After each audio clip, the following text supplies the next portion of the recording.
help these local government authorities change this, probably they would start thinking of innovative digital that would help improve service delivery.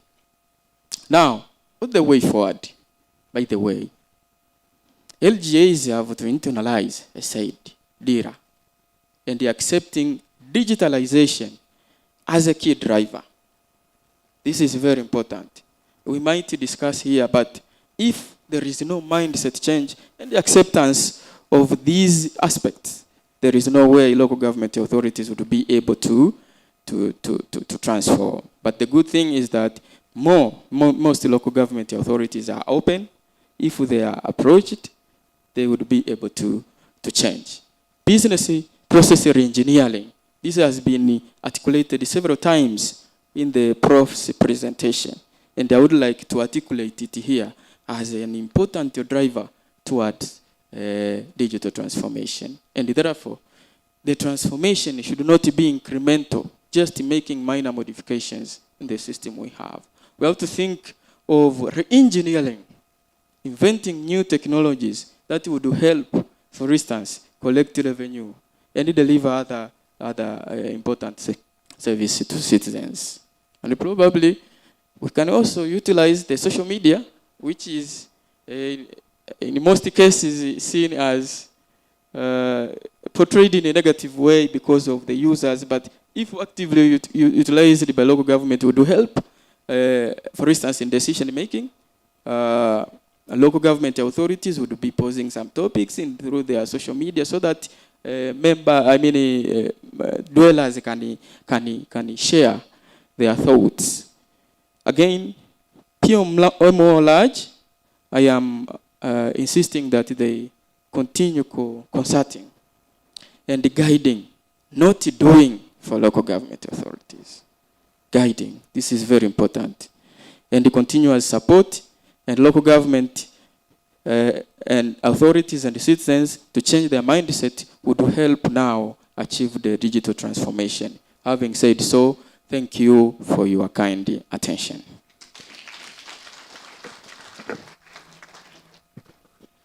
Thank you so much, Dr. Rugeyam, for your fruitful of thought. And as usual, before we hear from Dr. Elisei Lubuva, I will welcome again Professor Margaret Bushesha to introduce and welcome the discussant number 2. Please welcome. Guests of honor and members, allow me now to introduce our second discussant for our today's keynote, presented by our keynote speaker. And this is Dr. Elisei Emil Lubuva. He is a lecturer in business communication skills and e-learning coordinator. He is a holder of a PhD in education obtained from the University of Dodoma. And he specialized in pedagogical use of ICT competencies.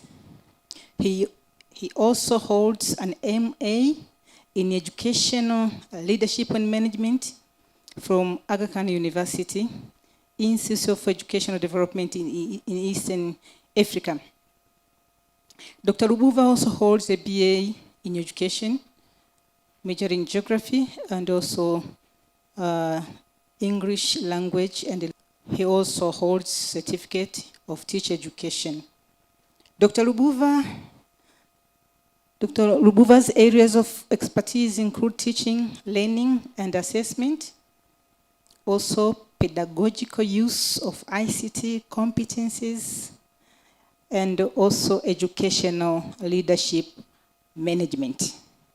Members, let us put our hands together for Dr. Elisei Lubuva.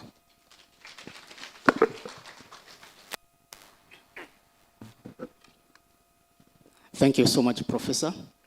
Guest of honor, Madam President of the Convocation, Rector and members of the LGT management, delegates in the high table, my colleagues, academic staff, alumni, and students, ladies and gentlemen.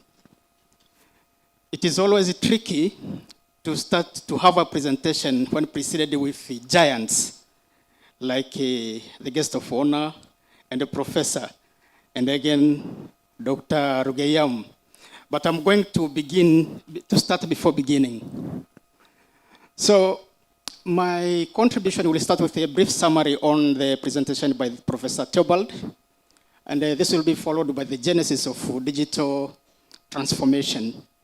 And we'll proceed with the linkage with the DIRA 2050. So history, before going to let me proceed with the summary. First of all, I should thank Professor Theobald for an inspirational and aptly presented keynote speech. Some of the areas which are covered include alignment between digital technologies with local government, and particularly with respect to the purpose of the Vision 2050. And then strong narrative, I can say it is a really strong narrative, the way the flow of the presentation went with a motivational tone. We have a comprehensive discussion about the challenges facing LGAs in effective adoption of the digital technologies. I don't want to read all of them, but also conceptual clarity on the way forward, where we want to go in line with our vision. And we have also come across a strong call for action, urgent re-engineering of the system, so that we don't only remain focusing on technology, but focusing on effective technology use for the better of the local government authorities. Now, before getting into the depth of the discussion, history informs us that it is hardly difficult to talk about digital tech transformation without talking about the history of the ICT development, and especially the third industrial revolution. I was informed by one scholar called Manuel Castells. He's a sociologist who is focusing much on the network society. How are we operating in the digital world? And what is the essence for us to take up digital innovations in our practice? He says, the world emerges from agrarian society, and that's from survival, that's foraging as part of the first industrial revolution, and then followed by agrarian society, and then followed by the final one, which is post-industrial society, marked by information and knowledge. So I want to situate digital transformation within the post-industrial society marked with the digital knowledge and information. Essentially, when we talk of the industrial revolution, we are talking of muscle power. People used manual labor as part of productive force. But when we come to the second industrial revolution, we come to mechanical power, where we transformed locomotives, communication, electricity, and whatnot. But the third, which is the target in our focus, is the knowledge economy based, which is cognitive power. And this is the rationale why our Vision 2050 generate its own pillars related to the focus. Now, ICT as ICT had its own paradigm in the third industrial revolution from 1960s to 1980s, which we saw the development of computers, especially categories like mainframe, the big computers, and then we came to the innovation of digital technologies in the form of internet and the World Wide Web. Now, I don't want to go academic, but what's very important to know that we are now in the digital era, which started from 2007. We see a synthesis of technologies. Now, we are talking of artificial intelligence. We are talking of cloud computing. We are talking of big data, and the three-dimension printing is is the paradigm which we are now in, which reflect the digital technologies. And even now, we are moving further. We are heading to the 5th generation of these technologies where quantum computing is surfacing and other aspects, other discourses like Internet of Things and the Internet of Everything. So where are we now as the country? And what is the focus ahead of us?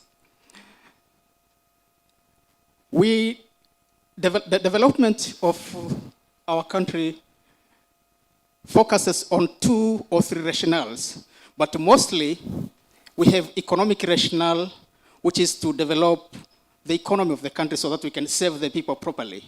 But again, we don't only base on the development of things, we develop even people.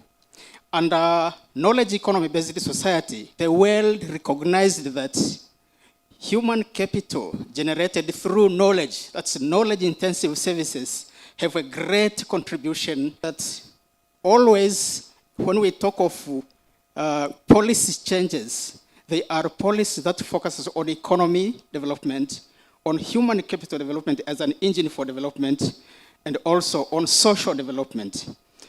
And so did our policy.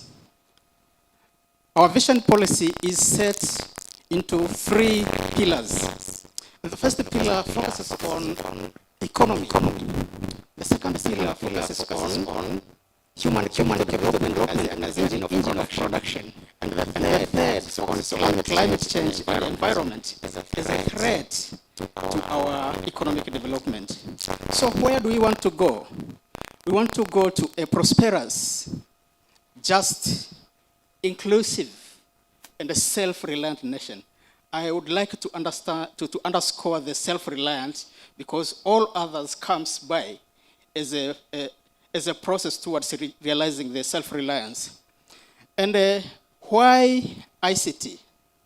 Why digital technologies? We are focusing on the digital technologies because it's now a pillar in our own national development vision. So we have a role as a nation to make sure that we utilize the services provided by ICT so that we can transform the processes and activities done in the service of the people. So we have several drivers in the policy, but the 5th driver, which is digital transformation, ICT particularly in governance, we have a number of aspects going on. For instance, the country has developed a digital economy strategy. That's a foundation, that's a software for our process of development. And we expect that the effective implementation of this will facilitate in realizing the economic pillar of the nation. But what's the next is we have a roadmap for strong, competitive, and inclusive economy. And it has some pillars. And one of them is human capital development again, and also emergence of startups. It means ICT need to be taken as a practical aspect that can derive the economy. It's not about focusing on updating computers. It's not about renewing the systems, but renewing the functions, which you have rightly put as reorganizing and re-engineering the process.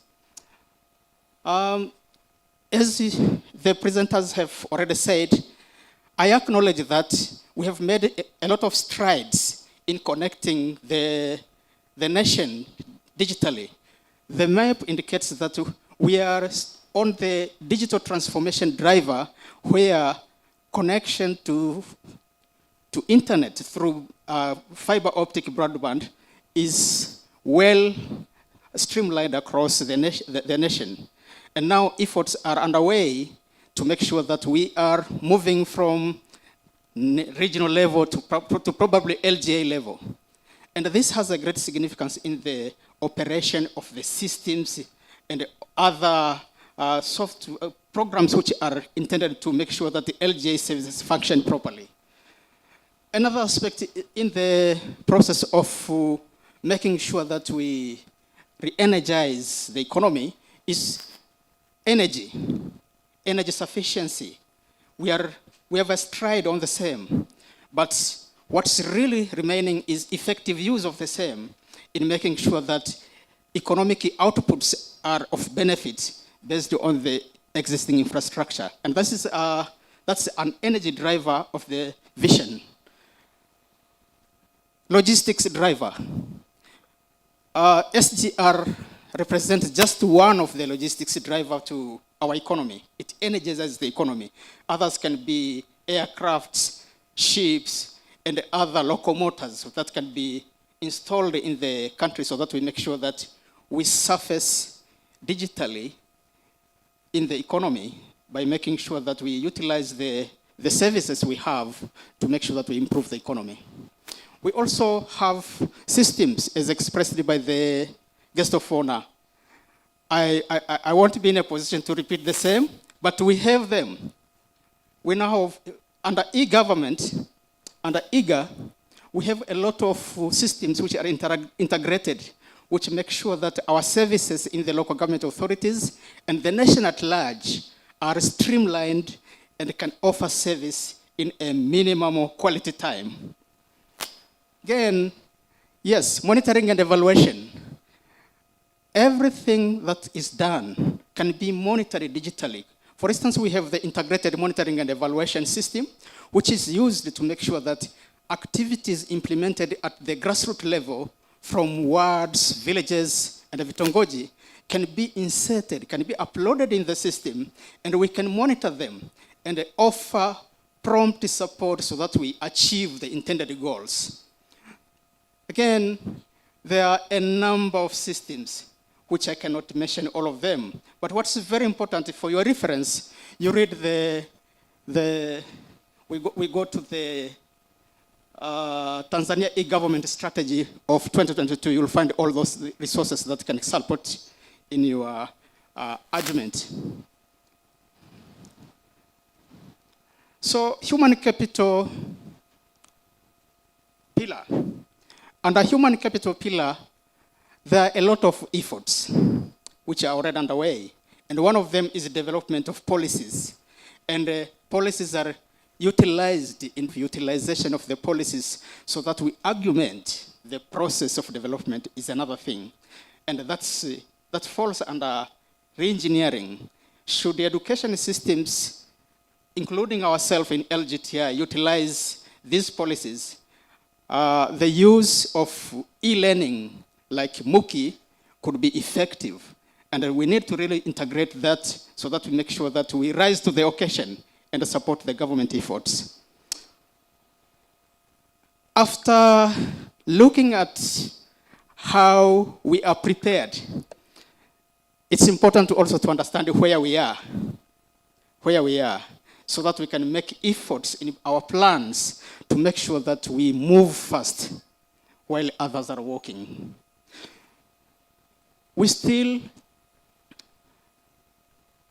We are in digital readiness in governance. Our digital readiness in governance is still in a slow pace. We rank 137 out of 193 countries in the world. So this gives us a clue that we still have a long way to go to make sure that we utilize digital infrastructures we have for our benefits. Should we make that, it will be possible that the indices will go up. So our last pillar is environmental and a climate change pillar. We have a policy, a framework, and then we have efforts which are underway. And several projects are underway. Some are involving our counterparts here in the Institute, and some are in your experiences. But what's very important is making sure that the interventions which are put across in the local level are highly monitored so that we realize the value for money.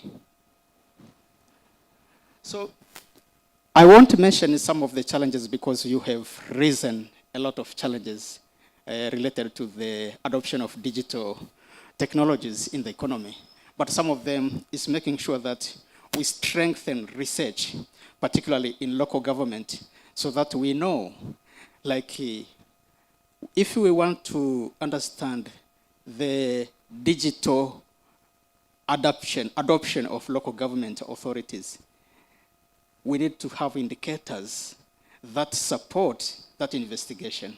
So this rises as a challenge for us as academicians, and again, for the leaders here to make sure that we put some more support in the research field so that we can achieve maximum. Again, we have internet connectivity. Despite having broadband connectivity all around the nation, but we still have some challenges in the connectivity itself. Slow speed, particularly in rural councils. We have digital literacy, has already been mentioned, insufficient and unpredictable funding for ICT services, particularly training and capacity building to key needs in the use of technologies in the workplace. Again, there is a challenge in the regulatory environment. We find that it's somehow tricky for regulators to find to what extent LGAs are utilizing the great systems which are installed. Context. So areas of potential interest for further development, we have research on digital capability index. Digital capability index for LGAs is missing. We don't have sufficient research. Development of indicators for monitoring and evaluation of nations' performance in digital capabilities. And then repositioning LGA management. We now open the floor for discussion. If you have a question or comment, kindly raise your hands, and we'll come to you and give you the mic for comment or question. Because our time is running so fast, we'll allow only 3 or 4 questions or comments. Thereafter, our presenters will have a few minutes to comment or to answer. So if you have a question or comment, just raise up your hands, please. Media team, in the back bench there, just give him the mic, please. Over the corner, please, hurry up. Be brief, just use only 1 minute.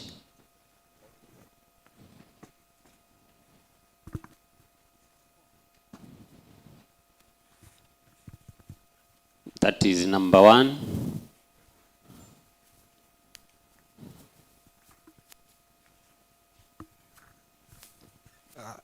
Thank you very much for this opportunity.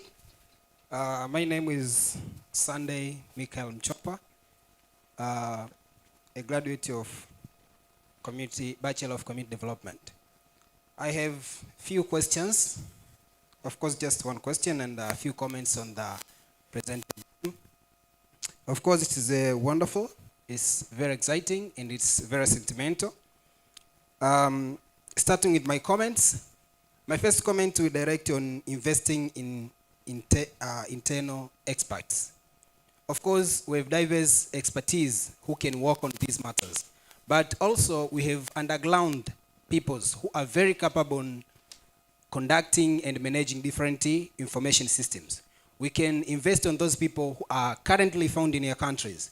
They're at different levels, from maybe secondary schools. We can take them so that we can motivate them, we encourage them, and fund their projects until we harness their intelligence.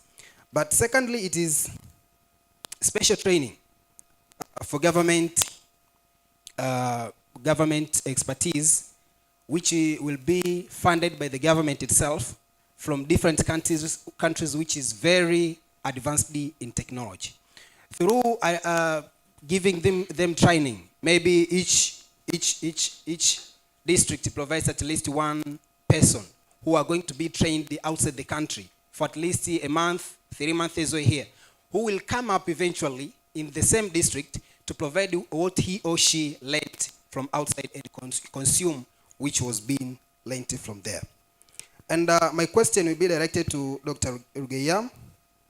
Thank you for your wonderful presentation. But my question will be, we've seen that it is very vital to use these systems, but it is still, there are different means that can be used to jeopardize the system, and eventually people might escape from conducting what was needed exactly. For example, I just visited a few days back a few shops, and I wanted to buy some goods there. But each of the shop I visited, they're saying like that our EFD machine is not working. Our EFD machine is not working. So if we are investing in these technologies for securing fund for the government, and still the applicability of these systems is still jeopardized by some people in the community, what can be done to address the situation? Thank you. Thank you so much. Your question has been directed to Dr. Rogers Rugeyam. Number 2, ladies, feel free to participate. Number 2, give a microphone to, please raise your hands. That guy near the media, please. Just tell us your name. Thank and you so much. Use only 1 minute. Thank you so much. My name is Ibrahim Zalala, student of Basic Technician Certificate in Local Government Administration.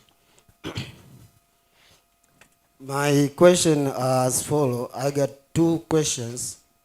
First is, considering shortage of network coverage in rural areas, what are the strategies does the government have to support and training rural citizens who are not LGA experts, so that elderly people and those who are limited education can fully understand and benefit from digital services? The second question is, while digitalization contributes to reducing corruption, what are specific measures are being implemented to strengthen cybersecurity, protecting government system from hacking, manipulating, and other cyber threats as digital services continue to expand across the level of all levels of local governments? That's the only 2 questions I have. Thank you so much. The microphone to Dr. Bahati. Here in the front, please. Give a microphone to Dr. Bahati Mfungo.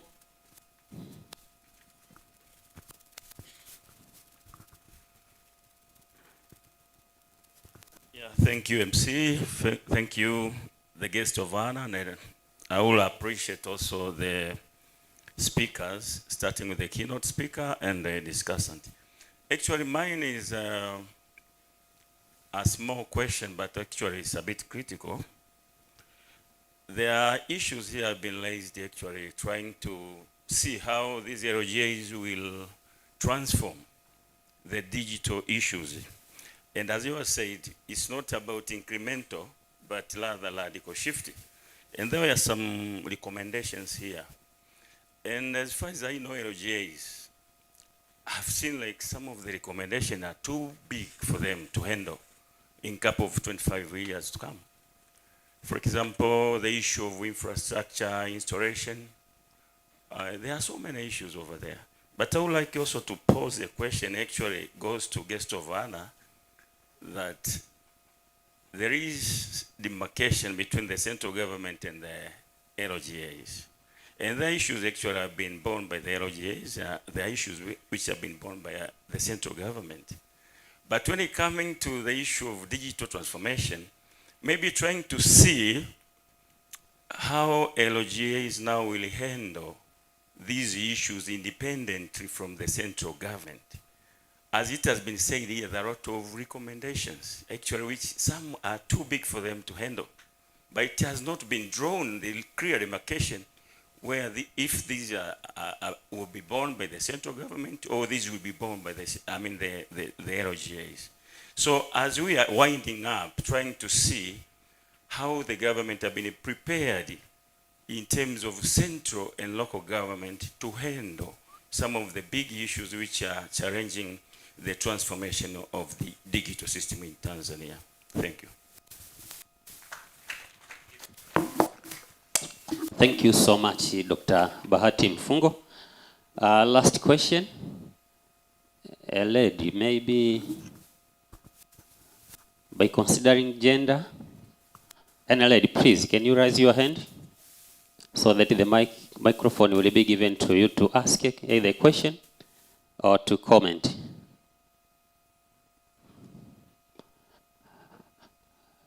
Last question, please.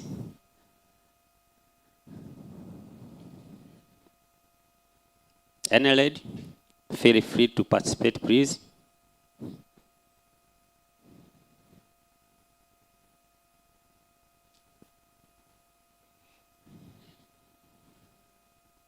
No one? Okay, because there is no one, if there is anyone to ask you the last question. Dr. Benedict Sure, please give him a microphone. This will be our last question. Thereafter, our presenters will respond. Thank you very much for this opportunity to ask one question. But it's not just a question, but I want to also just widen a discussion. We have seen that some of the good things which has been presented there, the goodness of this digital technology and how it's going to improve our service delivery. But one thing that I want to add is that in your discussion, I didn't hear about what kind of precaution you should take when disseminating this knowledge. Because I know something good also, there's the side effect of it. I think this discussion also should take into the consideration maybe when we were spreading this use of digital technology and whatever. Is government really taking precautions to make sure that we have a better use of this technology? Thank you very much for your opportunity. Thank you so much, Dr. Benedict Sure. And this marks the end of our discussion, but we shall have a few minutes for our presenters to respond. And we shall start with Dr. Rogers Irugeyam. There is a specific question asked to him. Thereafter, Dr. Issair Buva. He will answer the second, which was the general question.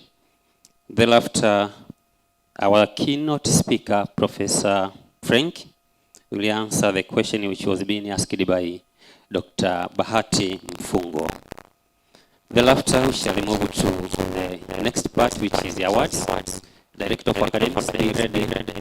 After comments from our speaker, we shall move to that session.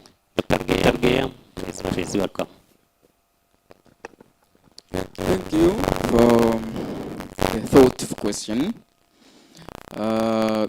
Although there is no specific standard, these are my personal opinion that maybe what should be done. One, I think it should be a mindset change. That, okay, for both the sellers and those who are seeking for service, there should be mindset change. And this is very important because if you think that, okay, you are not paying revenue, and then you are complaining to the government about service, what do you expect? That's number one. But number two, there is a need of raising awareness pertained to ethical training about the use of digital technologies and probably patriotism is attributed to that ethical training. It's very important that if we encourage on patriotism, this would enhance the process, and the government will be able to collect revenue through digital technologies. But again, lastly is that I see is to improve efforts on monitoring. This is very important on the side of the government and its experts, employees, to have close monitoring. This will help enhancing the revenue collection and therefore fruitful digital technologies as we are envisioning to reach there. Thank you. These are my answers, at least for now.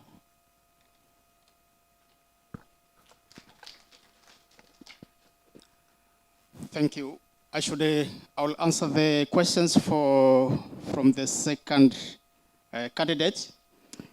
The first aspect about connectivity, internet connectivity, particularly in rural settings. Actually, this is a policy issue. And much as we know, the government has its own procedures of collecting needs. So it is possible that wherever, in wherever the setting you are, if it is a village or a mtaa, that can be raised if it's a critical need in that particular locality. It can be raised during the planning process so that when it comes the local government to the council level, they understand that it is a need that needs to be taken care of in the plans and budgets. So probably that could be one of the procedures to tackle that issue because it's really a policy issue about infrastructures. And how do we make sure that we make ethical use of the devices and the services online? Standards are there. We have policies. As I presented, we have a digital policy for use of AI. It focuses on human ethics expected to be upheld when utilizing technologies. Because otherwise, if we leave it free, technology can take you fast, very fast in wrongdoing, as it can take you very fast to development. Thank you.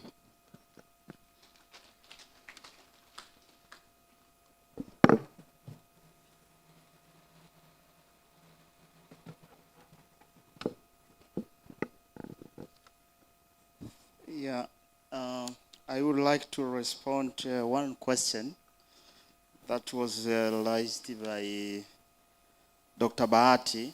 Actually, the question was directed to the director at Polag, but I would like to contribute. Maybe the director of SAM will compliment on my responses. Actually, Bahati said that he would like to, where should we presenters, Dr. Rogers have said, and Dr. Rubuva, that issue. So, what can be done by the local government? They have to streamline whatever they do to align themselves with what the police needs. Because I think they cannot do whatever they want. Everything should be directly linked with the policy requirements. And in one of my hints, I tried to earmark some of the key issues on transformation, on digital transformation. And one, I said there should be process engineering, the cultural change, and technological integration. And you will realize that now the government has been highly emphasizing on technological integration. Mifumo kusomana. This is something I've been highly emphasized by the government, especially our Madam President has been the champion of this.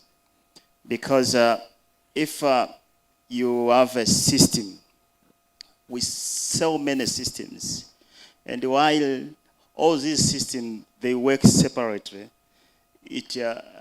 toward the end, all the system will crack. So what is important, that's why all the government initiatives now have been directed on making sure we integrate all these systems.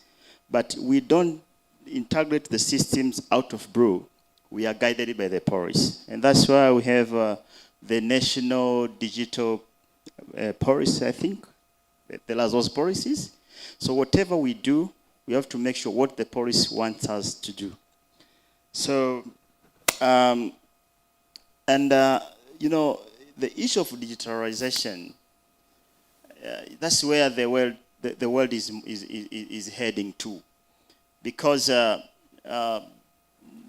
we have to save the huge population we are having. Now, Tanzania, we are about 65 million, 65 million population. And all the population needs to get the service on time. So there is no way that we have to transform the way we do our business. And the only way to address all those challenges, as I've mentioned, those barriers, especially in local government service delivery, the only way to address those challenges is to digitalize our services. So once you digitalize the service, you are able to service many people within a short time and in an efficient way, rather than on a paperwork and analog approach, where it takes time, back and forth, and full frustrating process. So that's why now the government is investing a lot of resources, training people, building capacity in terms of inventing new technologies, trying to make sure that the service delivery process is being attained in a fastest way and saving huge population within a short time. Maybe the director will had at the policy level, because they are the ones who are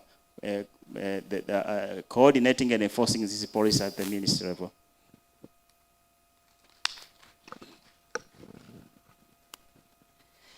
Naomba tusimame, naona wengine wanapiga miayo. Nikisema LGI unasema excellence that delivers. LGTI, LGTI, LGTI. Please, let's sit down.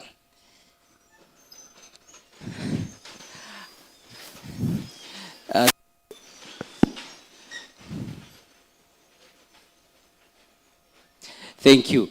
As I said previously, today is a blessing in disguise.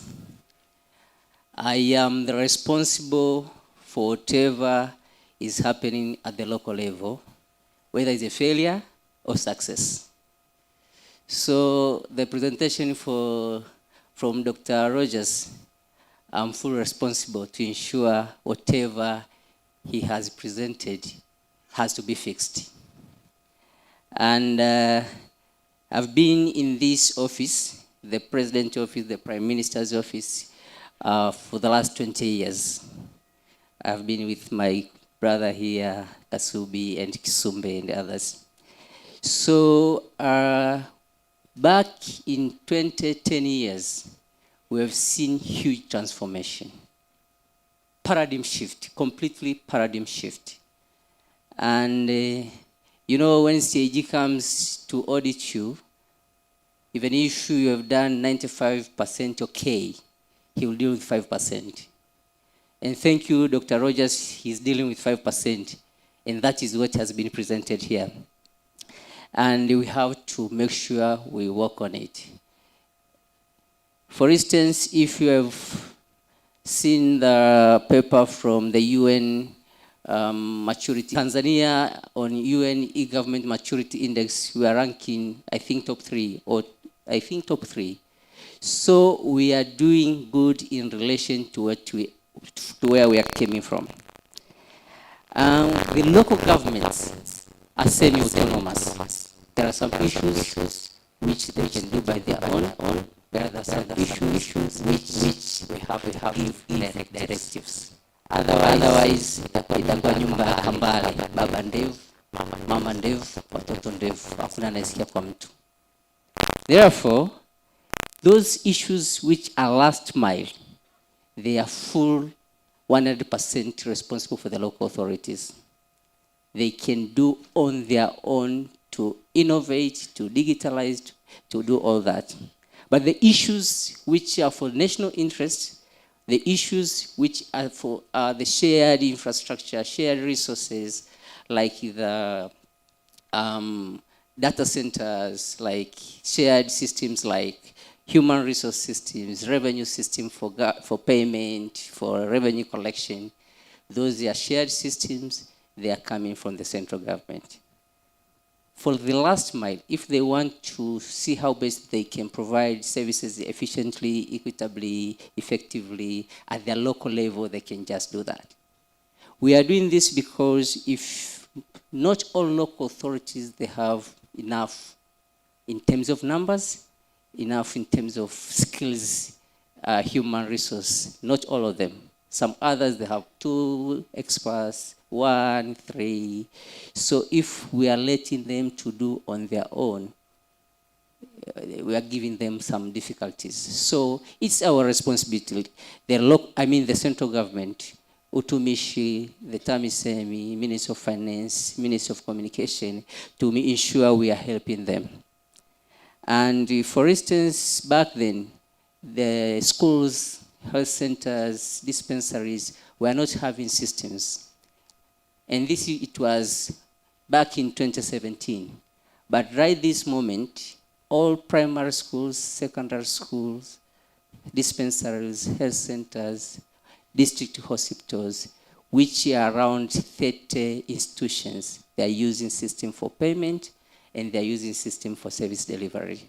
And right this moment, we are rolling out a system whereby we can be able to track the attendance behavior for students and pupils on a daily basis. That is what we are doing right now. So we are moving. And if I can refer to Sunday. Sunday is requesting or is posing a question to the government to see how best we can invent in internal experts. We are doing that, and we are working with internal experts. Most of the systems which we are using right now in Tanzania, Imrejesho for feedback, GPG for payment, Tausi for service delivery, and human capital and all that. Those are homegrown solutions built by Tanzanians for Tanzanians based on our local needs. And Digital Tanzania project, we have been able to sponsor 50 experts, Tanzanian experts from the public sector to different universities, renowned universities in the world on different emerging technologies, cyber, Internet of Things, robotics, and all that. And 500 experts on short training. So we are doing that. The problem which we have, and this is from the from the startups, they are coming up with something very good, but they didn't do a research to ensure whatever which they are coming up with will fill the gap. They are coming up with something somehow is a duplicate of whatever is happening in the government. So my call to you all, those who are here and those who are not here, make sure before you come up with any innovative initiative or platform, make sure you do a research of what is happening, find a gap, and then come up to fill the gap. Because our country on the digital space is like a big puzzle with different pieces. So if you see there is a piece missing in this big puzzle, you're welcome. even now, if you want to see how best you can digitalize, innovate a certain point priority as a last mile, please, via the rector here, you can reach me and we can see how best we can work together. The issue here, we don't need to duplicate so that we can, then we can move forward. That's number one. Number two, from Sunday again, enforcement. You know, people do what you inspect, not what you expect at all. So what we are doing, we are enforcing people to use system by mapping them with other services. For instance, we need everyone in Tanzania to have a physical address, NAPA. But people, they are not even interested to do that, some of them. So we map that one. You cannot request higher level institution loan without having the physical address. So mapping the services, potential services with a certain system utilization, then we can raise up the utilization. So we do enforcement, and some other enforcements, they are not even digital. Some are physical. And for us, the local government, the TAMISEMI, we work with RCs, we work with the DCs. Sometimes you have to do the physical inspection, ad hoc monitoring and evaluation so that people, they can use our systems. On network coverage, Prof. Theobald said it very well. We are working as a team in government.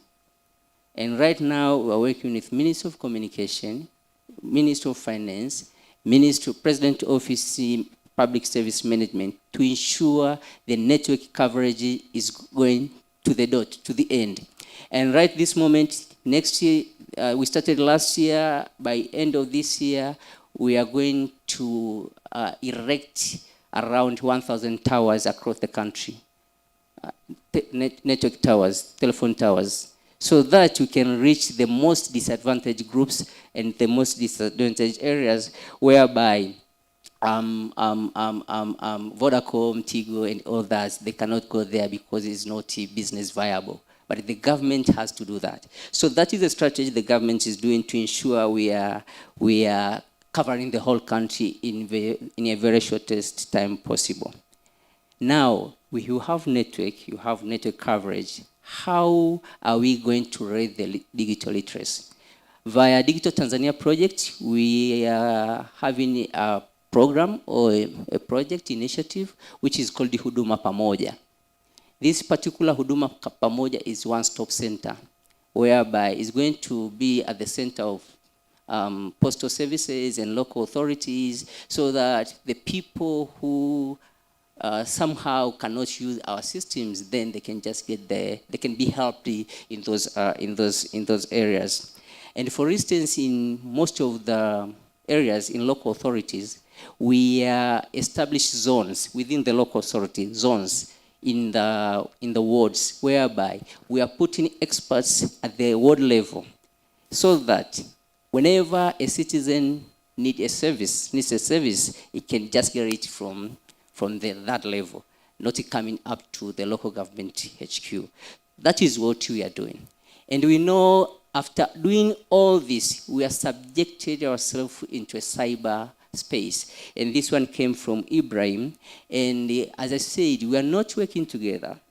We are working with TCRA and ASAT, Computer Emergency Response Team, for the whole country, but we are working with e-government authority and ASET again for the public sector.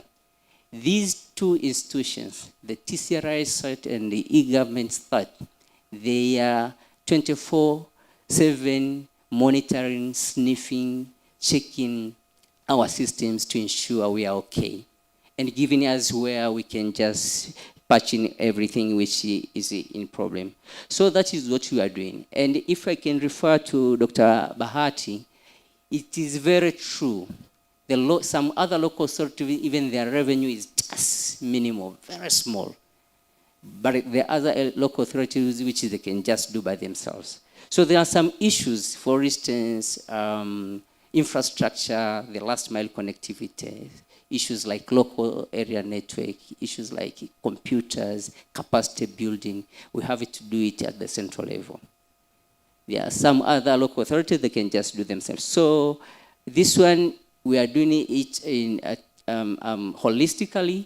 So once there is one local authority has issues, we can just, we work together to ensure everything is okay. So for me, possibly, I will request my brother here, Dr. Mashala, the rector. One of these days, I may come here for seminar so that you can have so many hours for tete-a-tete and questions so that you can share where you can fit in, where you can advise the government, where there's a problem. And we are ready, more than ready, to receive whatever you are giving us, because we are just at the HQ. We don't know really what is happening at the local level. So once you give us response and feedback from where you are, then you can work together to the prosperous Tanzania for the Vision 2050. Thank you very much.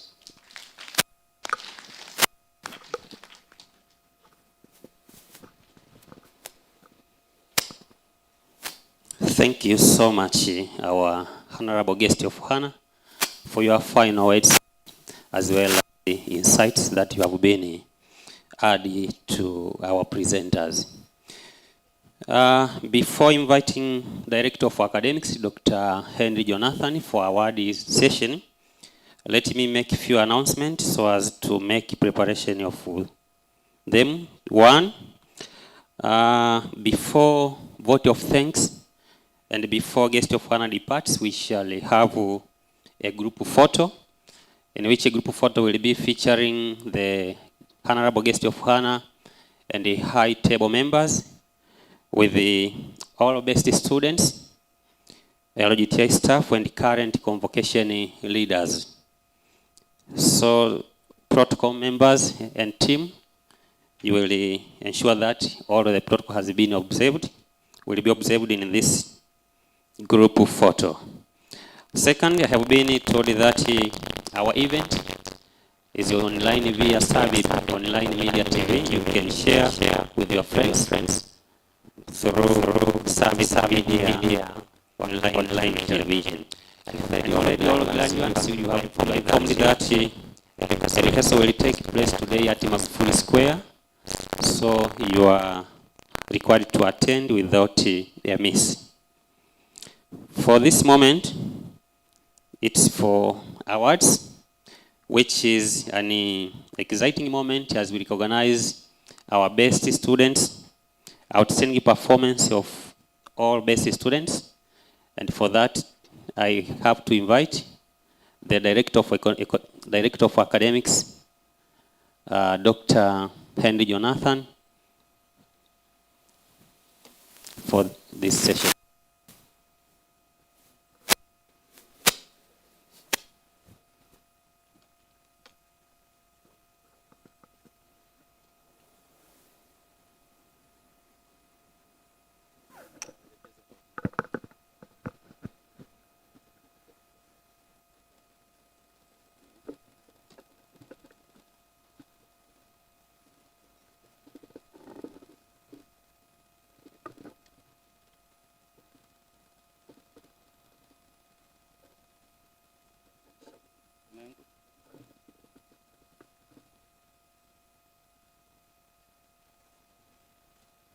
Honorable guest of honor, we are now shifting to an event number 11. It is about rewarding our students who performed outstandingly through their performance across 24-25 academic year.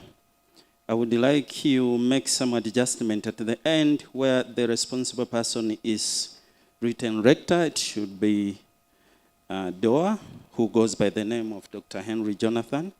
I have been delegated to take this activity on behalf of rector. So before we go to the awards, I would like to make 2 items clear. Number one is that we as the institute, we recognize the performance for all students who are going to be graduating tomorrow. But second, as our tradition directs, we have the tradition of recognizing the outstanding performance of our students who are going also to graduate tomorrow. So before I go very far, may you please allow me to list the categories of award we have this year. Number one will be the best students by levels. That means there will be awards for NTA level 4, 5, 6, and 8. But also, Honorable Guest of Honor, we have overall awards across programs. And then number 3, we have Rector's Precious Award that comes from the Office of Rector. Number 4, this year we have DRAC Award, and this is specifically for females. Number 5 will be having different sponsors who splashed good amount of money to reward our students pending on their interests. So we'll be having also number 6, outstanding performance female category. This is it is for the first time it's coming forward. So much as we have some award coming from different sponsors, Honorable Guest of Honor, allow me to list them, and then wherever you are, you will stand up and wave to the convocation table. We have sponsor for research methodology subject. This is Dr. Bahati Mfungo, please. Hands for Dr. Bahati. And then, thank you very much. And then we have Ezekiel Tumbo, 2 awards today. Clap hands for him. And then we have another sponsor, Dr. Sanga Danford. Wherever you are, please. 1 award for NTA level 4.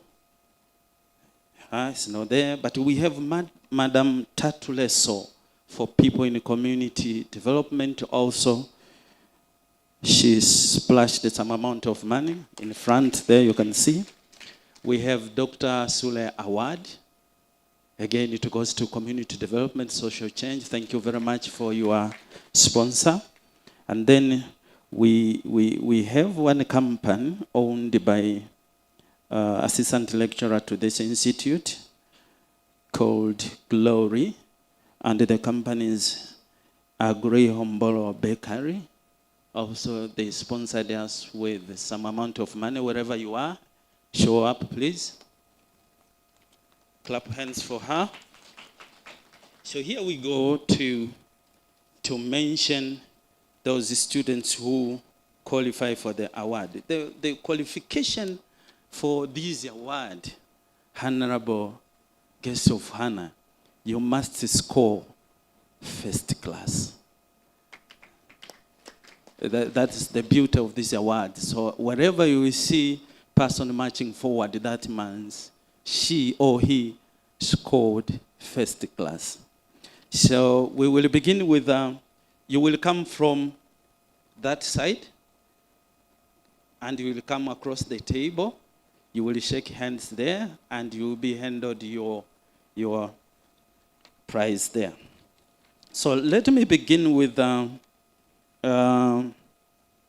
award by Hombolo Agri Bakery Company. They have sponsored a best student in the subject of communication management.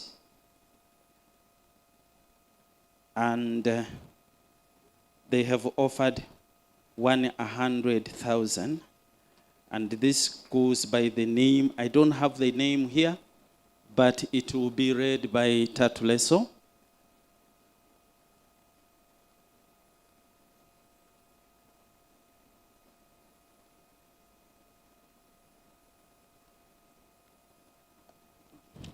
Tatuleso, can you read for the name of communication management student? Gina.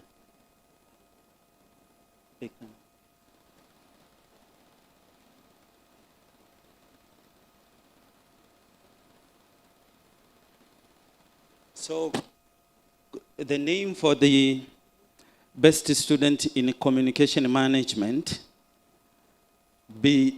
BTCCD, is Abdul Haman Mohammed. March forward. 100,000 goes for him.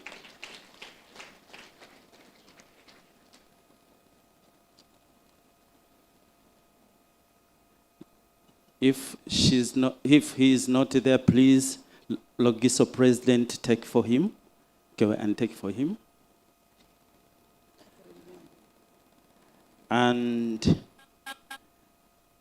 prize number 2 from our sponsors goes to, it comes from Dr. Sule Award. It goes to social change subject in BCD 3. And this went to Catherine Nyambo.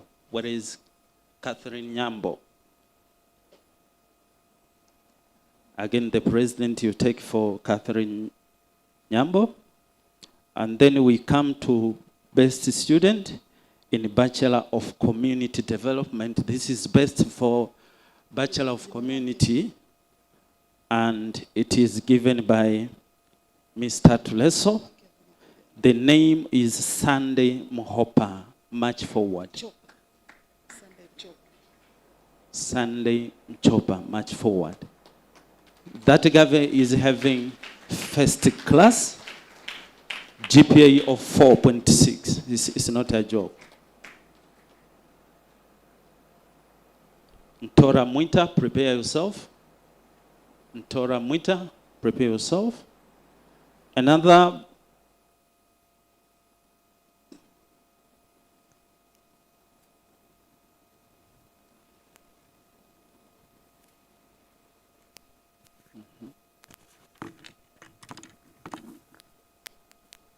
next award is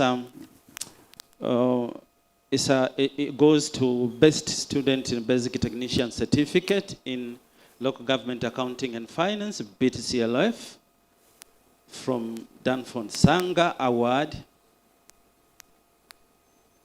Is in Tora Mwita.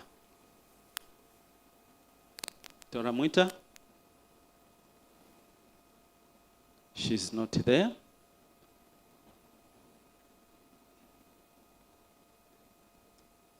Dr. Sanga gave 100,000 for this award.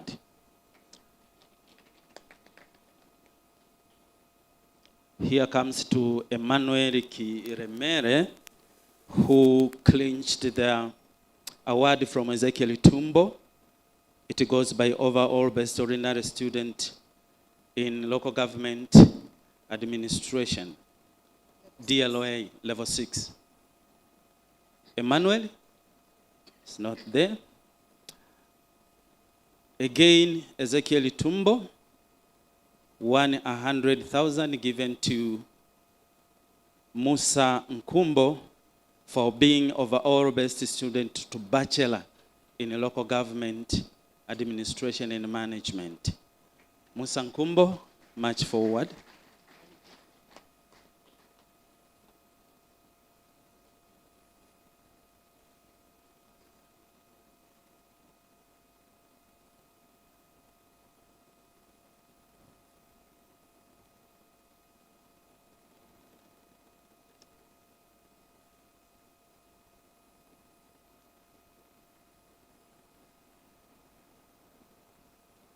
He received 100,000 and then with the GPA of 4.9.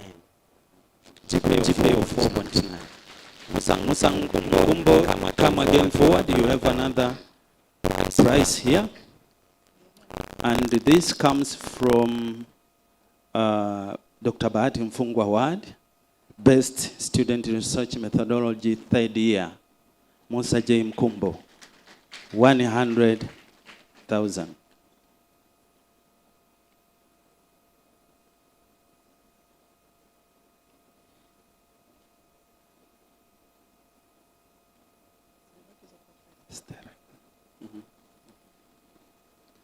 Now we come to Precious Award, Female Award, sponsored by Prof. Margaret Bushesha. You can see her. Bushesha supported us with a total of 300,000 for 3 awards. When I say she supported us, all of them, this amount come from their own pockets. Clap hands for her. So we start with female outstanding performer to NTA level 6. Overall, it goes to Stella Joseph Muyenge, GPA of 4.9. She walks like the GPA itself, 4.9. You can see her marching forward.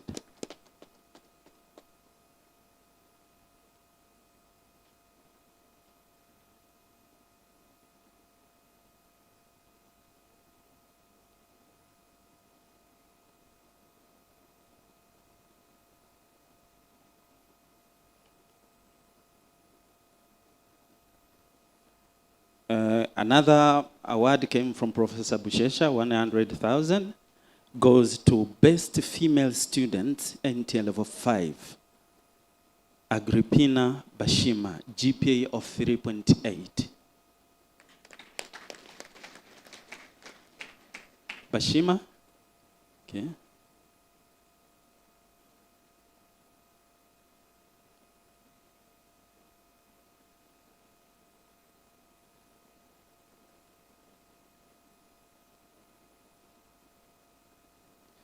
Professor Bushesha Award also covered the NTA level 4, best student across all level 4.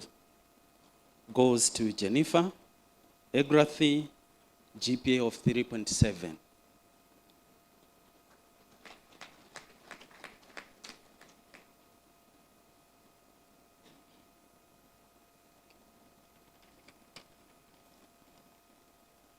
We continue with the other category by departments and by levels. Here we go to Department of Local Government Administration and Management, DLGAM, Best Finalist Student, NTA level 4. This is Mekinus Magesa Manyama. March forward. Mekianus Manyama. So there.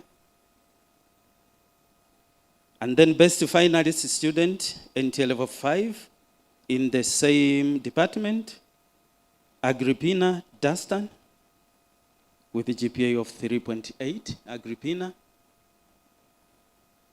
Today the president will be having a significant job to do there.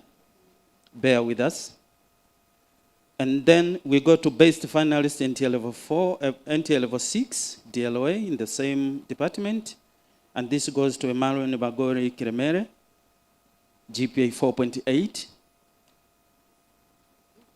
Yupo, it's not there.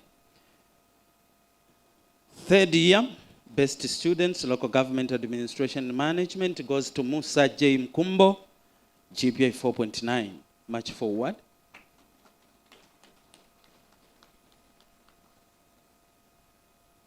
We shifted to Department of Community Development.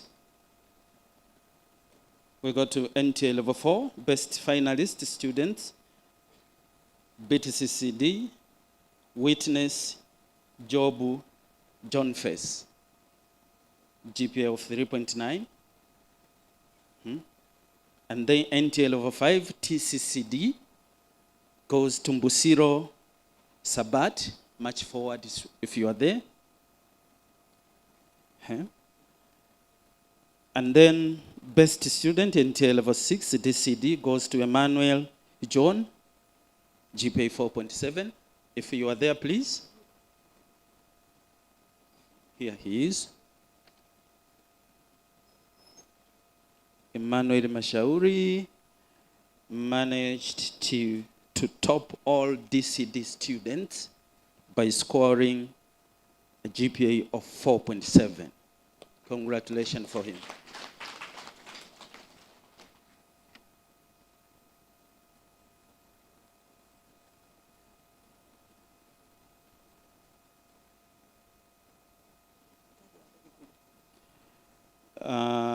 We go to Bachelor Community Development, level 8.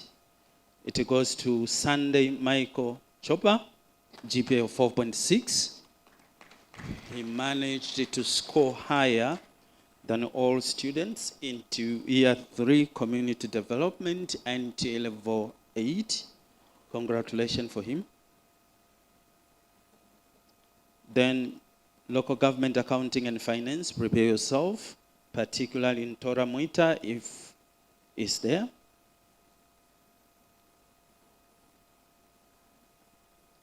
So we have into the Department of Local Government Accounting and Finance, we have NTA level 4, BTCLOF. The award went to Ntora Marwa, GPA of 3.9, if she's there.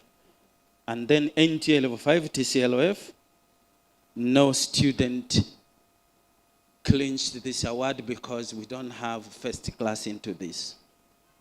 So it is red flag for NTA level 5, CLOF to work hard so that you score first class. Then we jump to DLF. We have GPA of 4.9, Stella Muyengi. Come forward.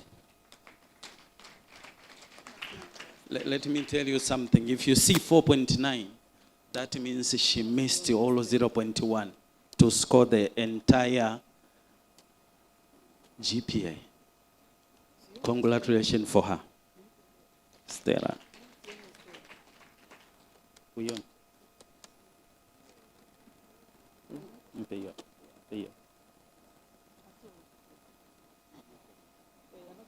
Check your reward. Thank you very much. Next is NTA level 4, people in procurement. We don't have a student because there is no first class into this class. And again, NTA level 5 procurement, we don't have a student into this level because we don't have first class. It is red flag and a reminder for them to work hard. We jump to NTA level 6, procurement and management. Seleman Mohammed, NTA level 4.8. March forward, please. Suleiman is not there. As usual, President Fologiso, take your job. Then we go to the Department of Human Resource Management, headed by, this department is, we have Frank Ritiko Mwangomile, scored GPA of 3.5, BTC HRM, march forward. Mwangomile, if it's there. It's not there. Juliet Julius, NTA level 4, NTA level 5, TCHRM, GPA 3.5, if you are there. NTA level 6, DHRM, we have John Muzaje. Where is John? March forward, GPA of 4.7. Congratulations, Muzaje. You can see the way he is walking. It's like 4.7 GPA. Good enough for him. Dennis, Victor, prepare yourself. Wherever you are, march forward.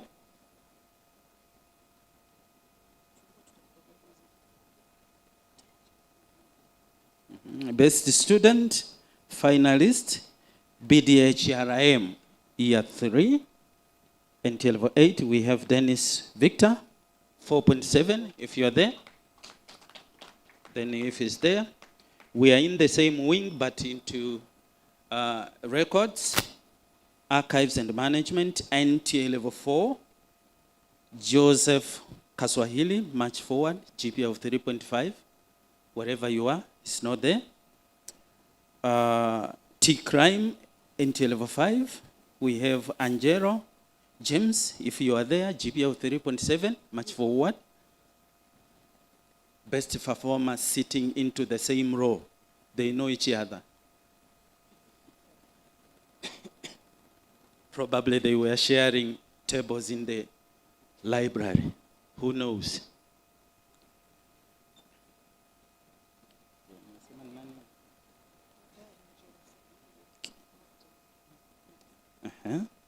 GPA 3.7, Angelo. Then Martin Apollo Maleko, DRIME, NTA level 6, 4.8 GPA, march forward if you are there. Maleko. The swing from Maleko, GPA 4.8, laughing, very happy.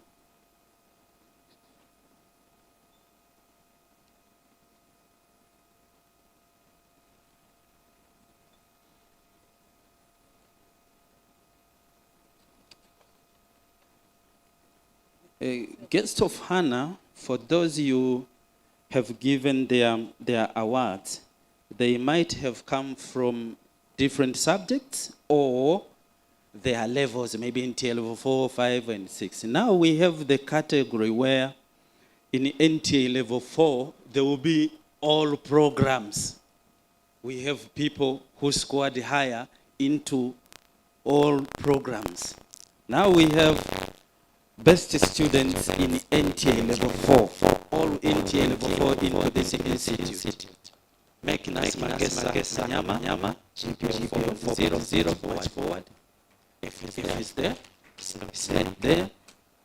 All students in NTA level 5, you have one individual who came out as best student.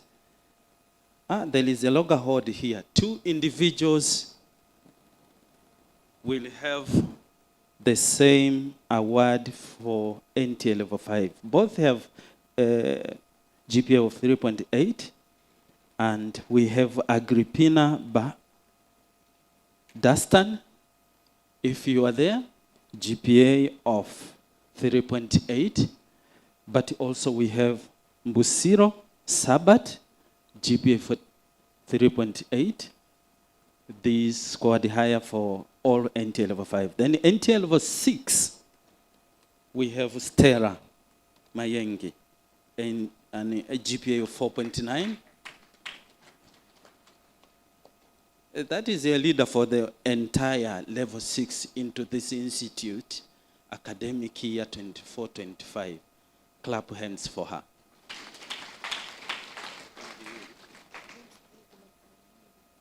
Then we have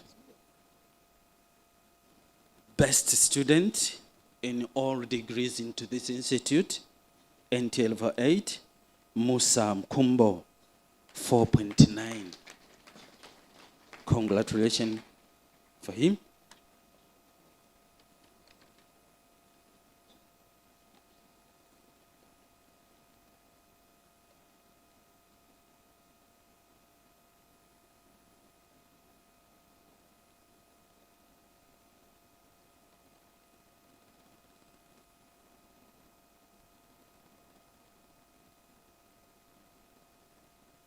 Okay.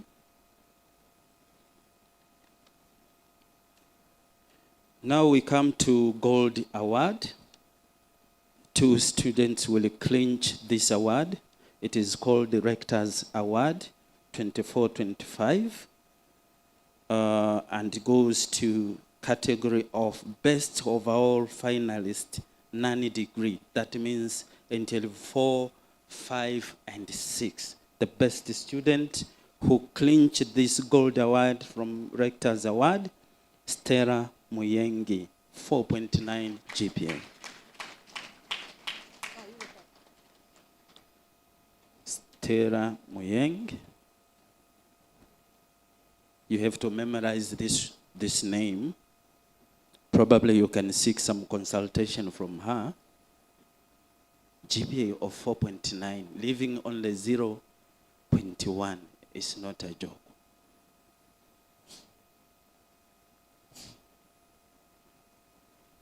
And again, gold award from Rector's Award goes to, and this is for best overall finalist degree students. That means all our degree, we have one person who scored higher GPA. This is Musa Mkumbo, GPA of 4.9.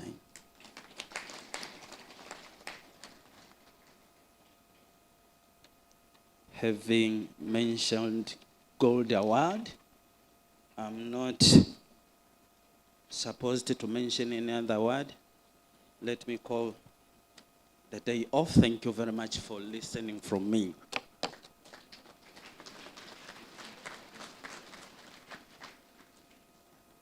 For all best students, massive congratulations to you for your outstanding performance. And you will have a few moments to come, you will have a group photo with the Honorable Guest of Wahana, as well as the high table members. For now, it's time for vote of thanks.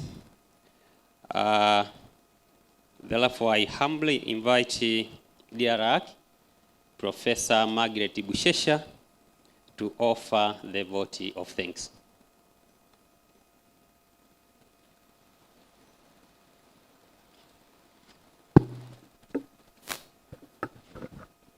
Thank you, MC.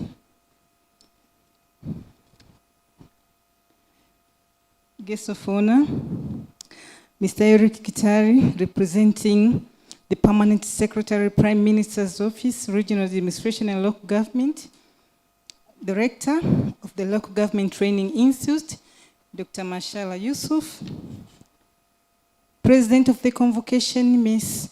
Suma Mampulo,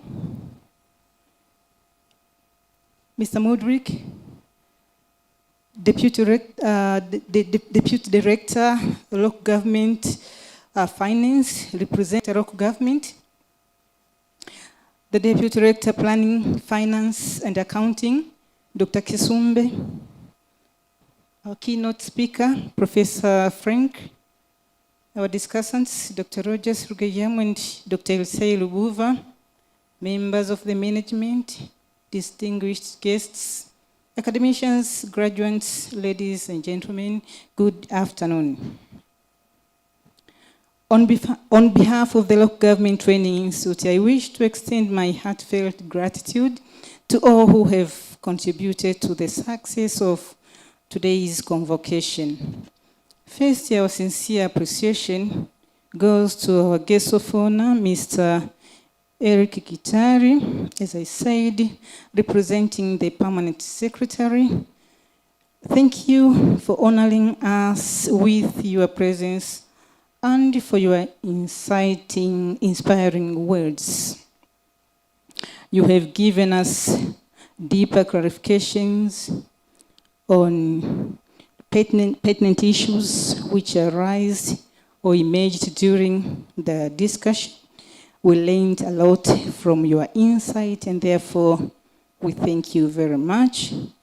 But also, your leadership continues to guide our efforts in strengthening local governance across the country. Guest of honor, we extend a special vote of thanks to our keynote speaker for the insightful and thought-provoking presentation.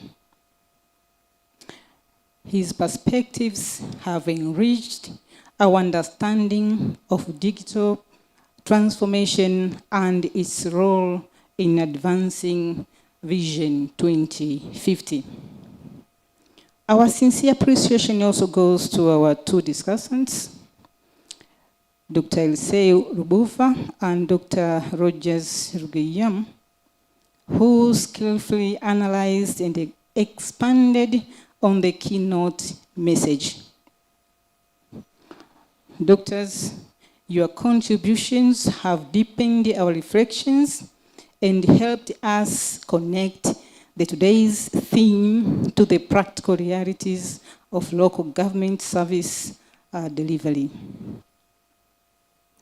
To all representatives from central and local government authorities, development partners present here, if any, and academic institutions, thank you for your participation and continued support. Your presence reaffirms our shared commitment to modernizing local government, local governance in Tanzania. We also acknowledge the dedication of the organizing committee, facilitators, staff members, and students who worked tirelessly to ensure the smooth running of this event. And on this, I wish to thank Madam President and her entire team who have made this event a success. To our graduates, once again, congratulations. We trust that the knowledge and the skills you have gained will guide you as you contribute to improving public service delivery in your respective roles. Finally, to all invited guests and participants, thank you for joining us today and for your valuable engagement throughout the proceedings. With these remarks, I extend our deepest thanks to each one of you, and we wish you safe travel and continued success in your work. Asanteni sana na Mungu awabariki.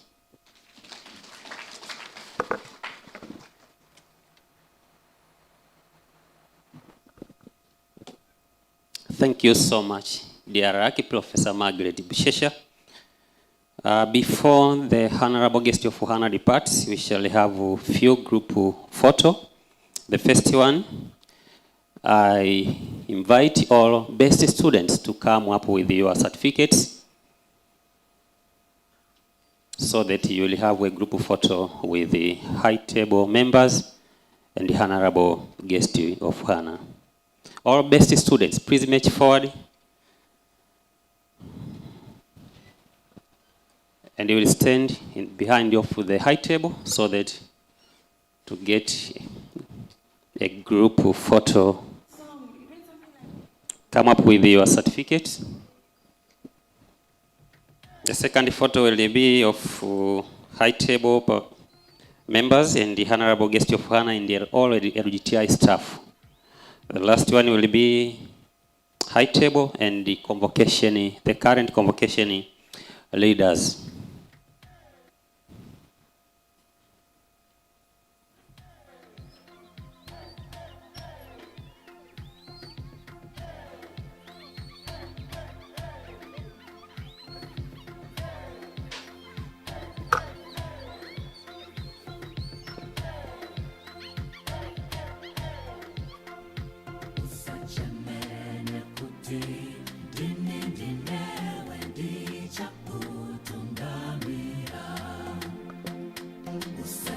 Thank you so much, and a massive congratulations to you.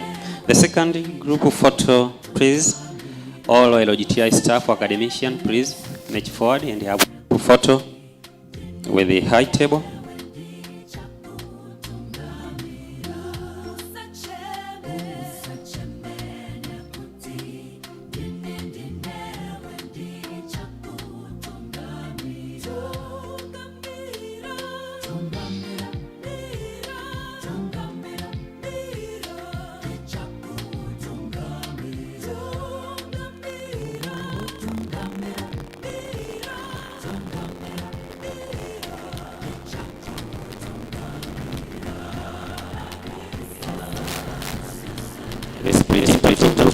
Please, so as this is not conducive for staff.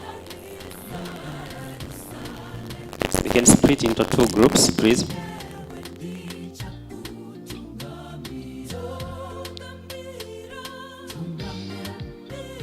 Okay.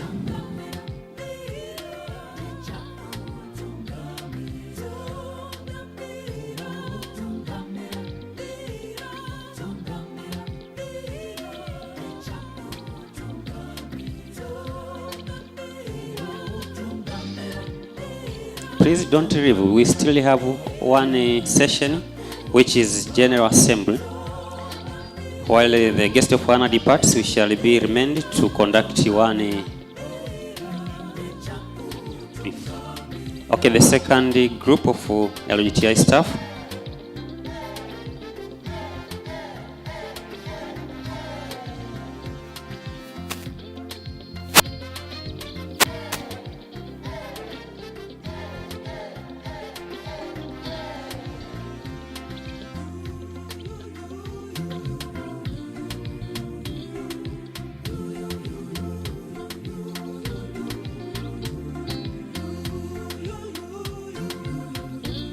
Our last group photo is high table members and the convocation leaders.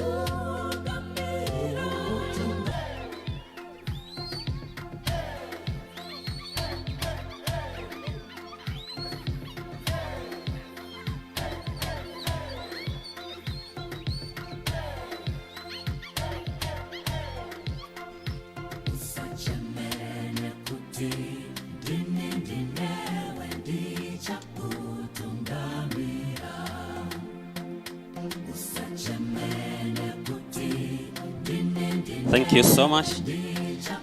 Before guest of honor departs and before closing, let me remind a few announcements. One, all graduates be reminded that a rehearsal will take place at Magufuli grounds after this event. While the guest of honor departs, we shall be remained for one. Before closing, we shall have a general assembly, which will also include the general election of convocation leaders. So I will invite the responsible team to guide us through this session.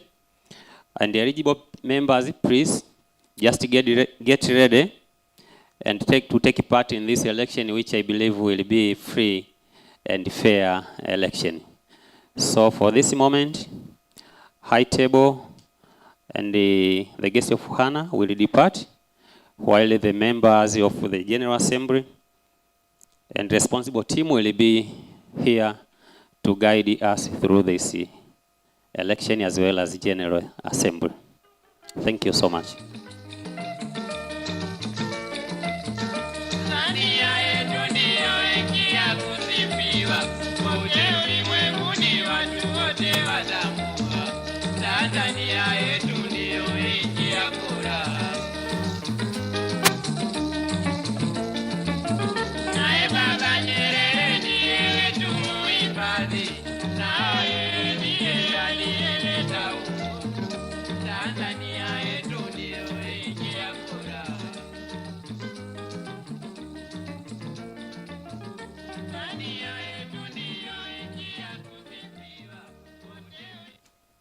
Tunaombwa tusiondoke, tubaki wakati timu inayohusika na agenda inayofuatia watakuja kwa ajili ya General Assembly.